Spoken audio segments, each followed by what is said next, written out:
1970s, a science fiction boom grips the cinema world. Lucas, Spielberg, Scott. Star Wars, Close Encounters of the Third Kind, Alien. Behind the Iron Curtain, Andrei Tarkovsky also returns to the field of science fiction after a break following Solaris. Filming for Stalker in Estonia begins in 1977 and spawns 2 summers. A couple of Estonian actors also take part: Faime Jurno, Raimo Rendi.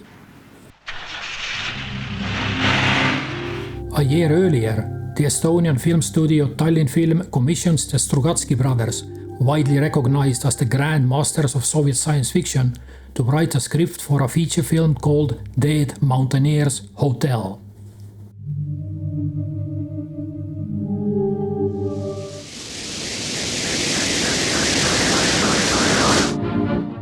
In the 1920s and 30s, when most Estonians knew little about the horrors occurring across the eastern border in Stalin's Russia, the Independent Republic of Estonia was quite a prolific producer of movies. Sadly, only a few feature films from that era survived the subsequent 48 years of Soviet occupation and the interlude of German occupation. In 1931, the Estonian Ministry of Culture had established a state-subsidized movie studio named the Estonian Culture Film.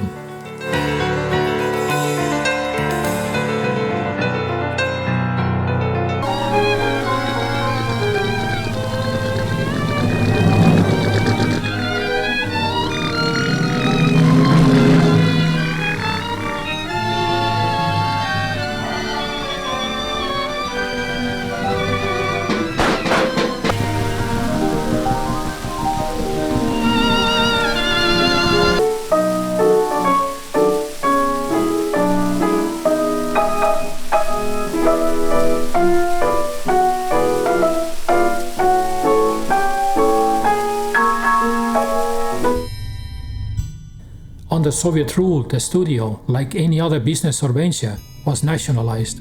After a series of renamings, it was christened Tallinn Film in 1963.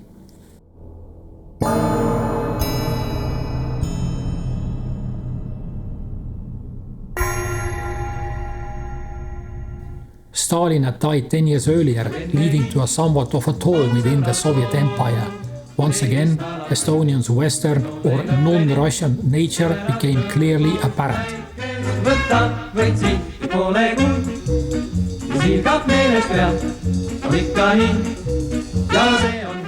Within the empire, Estonia was regarded as having the reputation and flavor of a Western country, or even a Western civilization. Here, one could see and hear things largely unknown in other Soviet republics. Access to Finnish capitalist TV stations and contacts with Finland in general turned Estonia, especially its capital Tallinn, into a gateway for Western culture to seep into the Soviet sphere.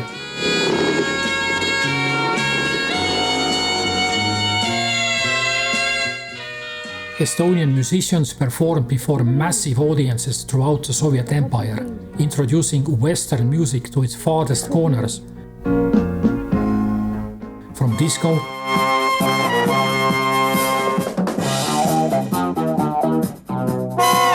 to punk, psychedelia to heavy metal. While the movies, intended for distribution across the Soviet Union and its satellites, faced stringent censorship, locally, Estonian language TV, theatre and print media enjoyed much greater freedom. While the fear of a clampdown on Estonian Westernness was ever present, and occasional half-baked attempts did occur, a real crackdown never materialized. Allegedly, this was because the Estonian food industry was feeding the entire city of Leningrad and its province, and a massive disruption of Estonian life would have caused a famine. Estonia в силу своего географического Due положения to its geographical location, Estonia is on the front line of ideological struggle. The fire of anti-Soviet propaganda is intense there. Recently, the actions of ideological enemies have become particularly cruel and malicious. This is psychological warfare. и злобный характер. Все это иначе, как психологической войной, не назовешь. From time to time, one or another Estonian artist did get a slap on the wrist from the KGB. Usually, though, it was limited to a 1 or 2 year ban from performing.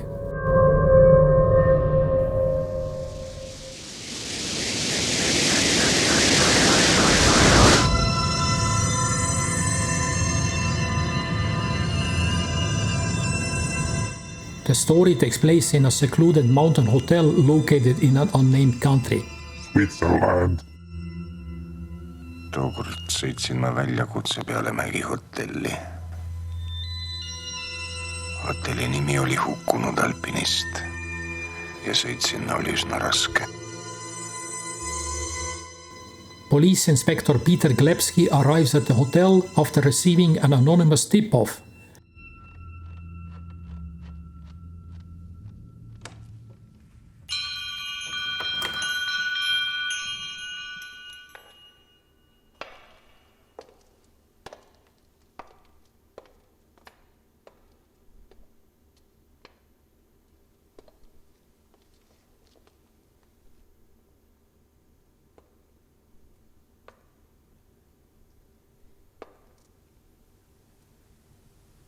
See ongi Hukkunud Alpinist. Ta jäi laviini alla. 500 meetrit lendas ta otsi joones oma surmale vastu. Tervist! Tere tulemast. Lubage end tutvustada. Alex Neevar, hotelli, ümbruskonna mägede ja kogu oru omanik. Ja see on Lell. Hukkunu truusõver. Aga mina olen politseiinspektor Peter Glebski. Mis teil siin lahti on? Andke andeks. Te kutsusite välja politsei. Mina? The owner assures him that nothing suspicious has occurred at the inn.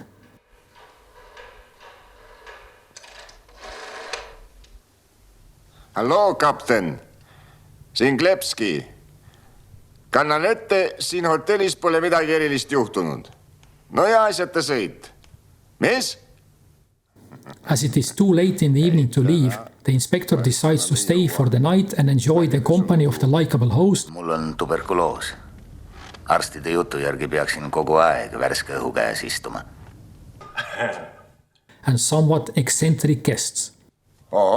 Mida te sealt teete? Saan ma aidata? Lubage end esitleda. Küberneetikavägede ülemleitnant Simon Simonet.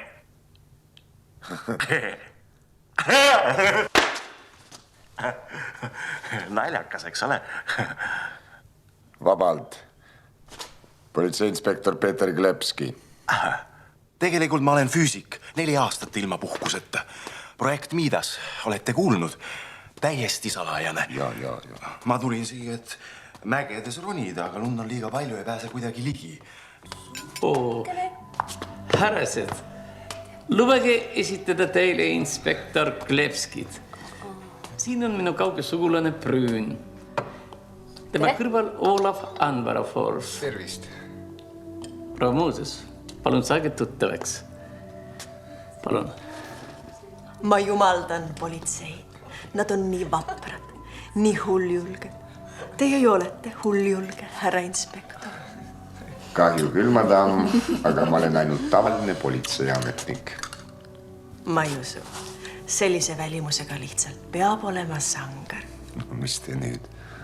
Tere päevast, härrased. Tere. Härra Mooses, lubage teile esitada meie külalist inspektor Glebskit. Väga meeldiv.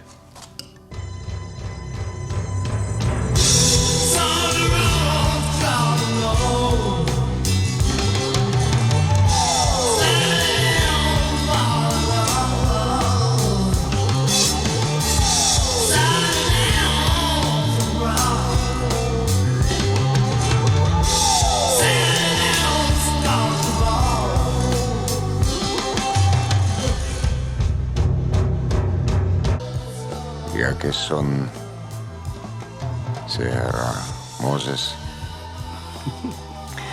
Ta pani end kirja reisil viibiva ärimehena. Ainult kuhu ta sõidab, ei tea. Siin on lõpp. Siit läheb tee ainult tagasi.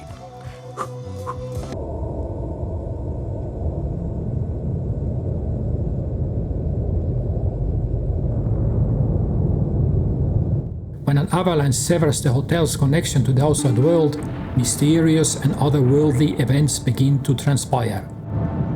Mis see on?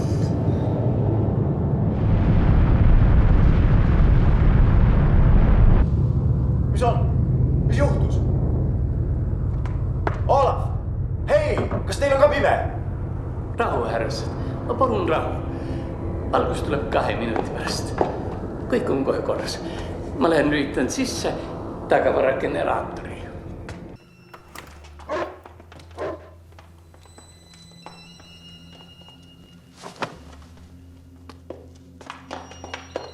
Mis tal on?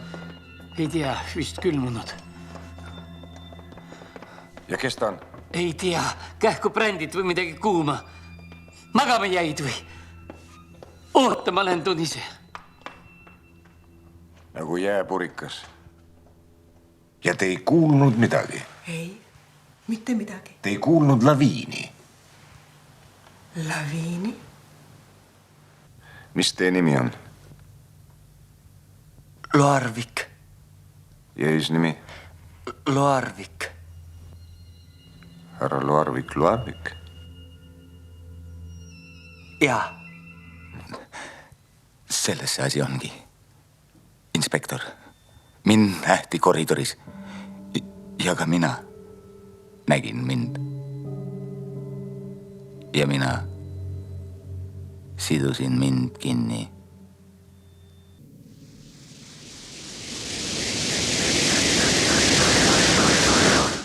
On December 15, 1976, the Strugatsky brothers send a letter to the Tallinn Film Studio, mentioning that the film's director, Grigori Kromanov, provided them with instructions and suggestions for creating the script.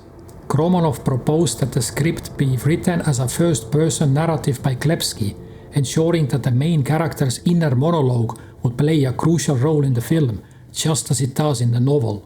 Mis te mind vaatate? The central theme of the film should be the story of a thoroughly honest and conscientious official who, due to his conformist and law-abiding mindset, which is, unfortunately, so typical for us all, becomes something akin to a murderer, writes the director in his notes about the film's content. The Soviet censor demanded the following. A clearer demonstration of attitudes towards bourgeois morality is required, particularly in substantive and fundamental positions. At the same time, it is necessary to avoid showing public vulgarity, primitive brutality, and cynical expressions on screen, bearing in mind that the film is intended for a wide audience, including youth. Ultimately, however, the film turns out rather moderate in its criticism of wicked Western society. In the cinematographic system of the era, the journey of a feature film from idea to screening approval usually takes more than 3 years. Editorial boards, art councils, different levels of cinema committee. A filmmaker is considered fortunate if their work manages to pass through more than a dozen responsible and controlling instances within a couple of years. In the summer of 1978, trial shoots for Dead Mountaineer's Hotel are conducted. There are several candidates for the leading roles. Typical for the era, there is a requirement to include actors from other brotherly republics. The role of Inspector Glebski goes to Latvian actor Uldis Pučitis. The role of Mr. Moses is also given to a Latvian. The 2 main female parts go to Lithuanian divas. The remaining roles are to be played by Estonian actors.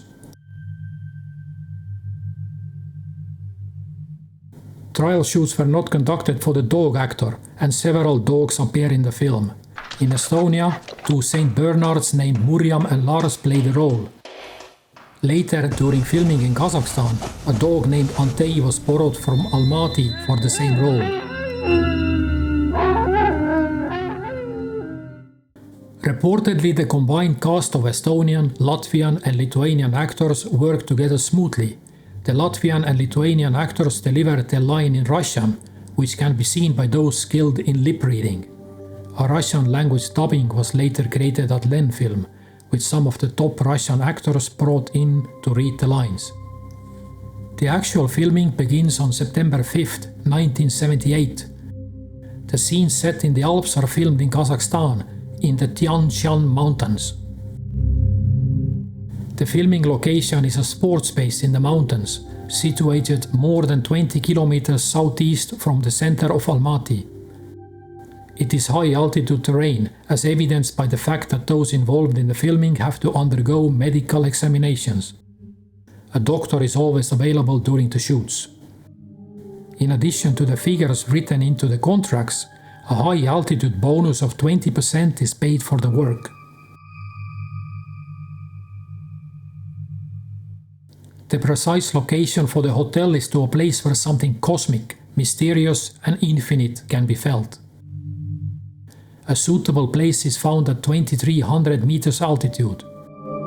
For the hotel's exterior, fir wood planks are brought all the way from Estonia, a distance of nearly 4,000 kilometers or 2,500 miles. The building materials are transported up to the mountains by trucks and a helicopter.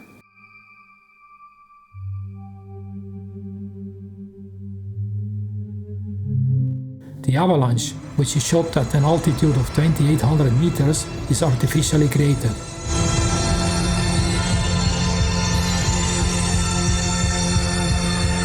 The interior scenes are shot in Tallinn, Estonia.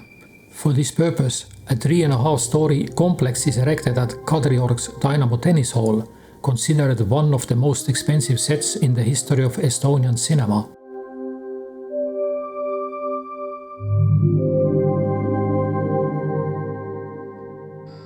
The mountains seen through the hotel windows are made from wooden frames, burlap and tin foil.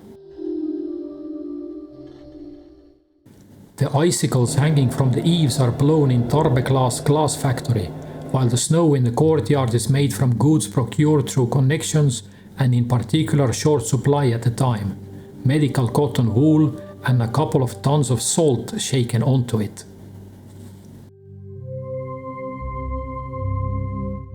While construction took 3.5 months, the interior scenes have to be filmed within a month, and the entire set is only completed a day before the end of filming.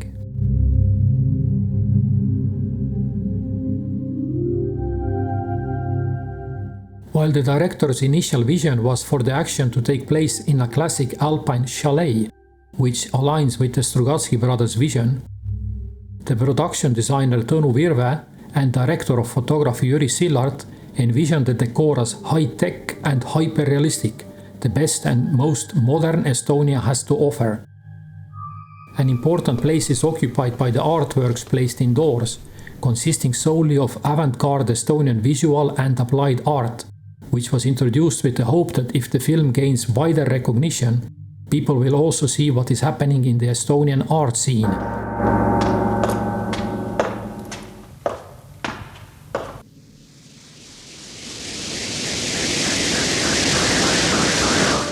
The film's music was initially to be composed by Arvo Pärt, nowadays considered the greatest living classical composer.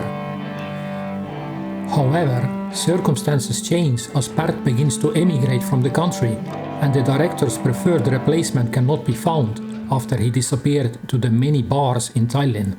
Thus, the task of writing the film's score is given to a 22-year-old synthesizer virtuoso Sven Grünberg, much to the director's dismay. Time is running out. Grünberg boards the train to Moscow because the only EMS Synthi 100 synthesizer in the entire Soviet Union is located at the Electron studio there. He composes most of the score during the overnight train ride. In Moscow, he has access to the studio from morning until lunchtime. Eduard Artemyev waits outside the studio door, holding sheets of music, hands trembling. He knocks and asks Grünberg how much longer he'll be, as Artemyev is in an even bigger rush with the Stalker film score, as Stalker's release date is 2 weeks earlier than The Dead Mountaineer. When the crew finally goes to Moscow to hand over the film, Koskino's chief censor, KGB Colonel Bogomolov, bellows that everything else is as it is, but Pink Floyd must be removed. He finds it hard to believe that these pieces were actually created by a young Estonian musician.